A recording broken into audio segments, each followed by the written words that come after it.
বিসমিল্লাহির রহমানির রহিম। আসসালামু আলাইকুম। জনতার রান্নাঘর থেকে সবাইকে জানাচ্ছি শুভেচ্ছা। আশা করি সবাই ভালো আছেন। আজকে যে রেসিপিটি করব সেটা হচ্ছে আমি গার্লিক ব্রেড করব।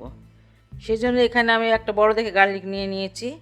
এখানে কোয়াগুলো আমি এখন চিকন সাইড দিয়ে গ্রেট করে নিব।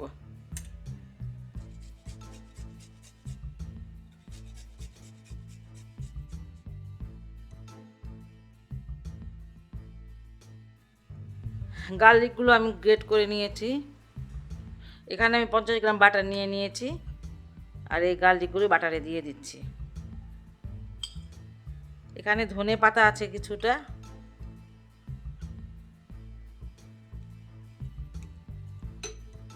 আমি এখানে কোয়াটার চামচ দিয়ে দিচ্ছি অরিগানো।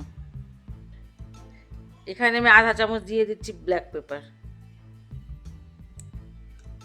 আর আমি সবগুলো খুব ভালো করে মিশিয়ে নিব।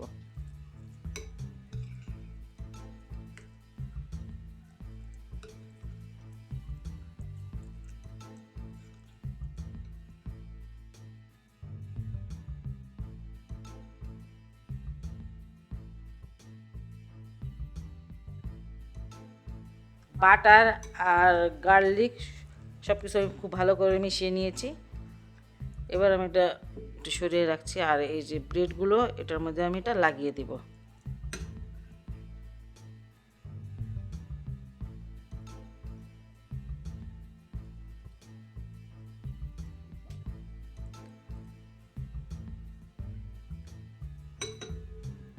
এটা আমি খুব সুন্দর করে মাখিয়ে নিয়েছি। আর এবার আমি দিয়ে দেব মোজারেলা চিজ।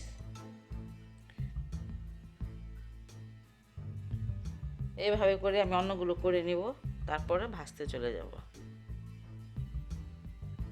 আমি কালো মরিচের গুঁড়া দিয়েছি, ব্ল্যাক পেপার। আপনারা ইচ্ছা করলে কাঁচা মরিচ দিতে পারেন, কিংবা শুকনো মরিচের গুঁড়াটা দিতে পারেন।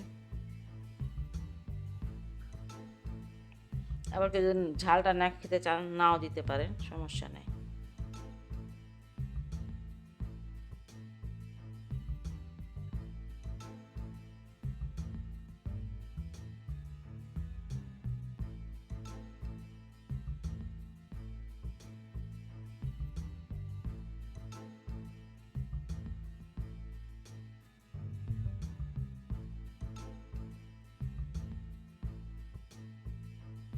ব্রেডগুলো আমি ভাজতে চলে আসলাম।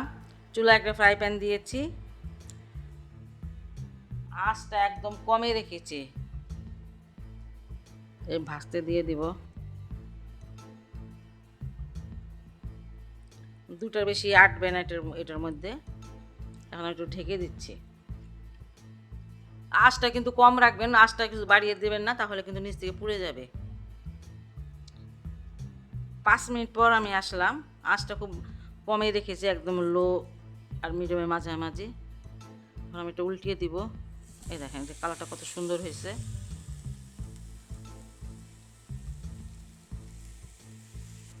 আপনারা যদি চিজটা না দিতে চান তাহলে দিবেন না, তাতে কোনো অসুবিধা হবে না। চিজটার একটা ফ্লেভার অন্যরকম, খেতে ভালো লাগে, এই জন্য চিজটা দাও, আর কিছু না। আমি এটা উল্টে পাল্টিয়ে প্রায় 6 মিনিট ভেজে নিলাম। ভাজাটা হয়ে গেছে, দেখেন মাশাআল্লাহ কত সুন্দর হয়েছে। এটা এখন আমি নামিয়ে নিচ্ছি।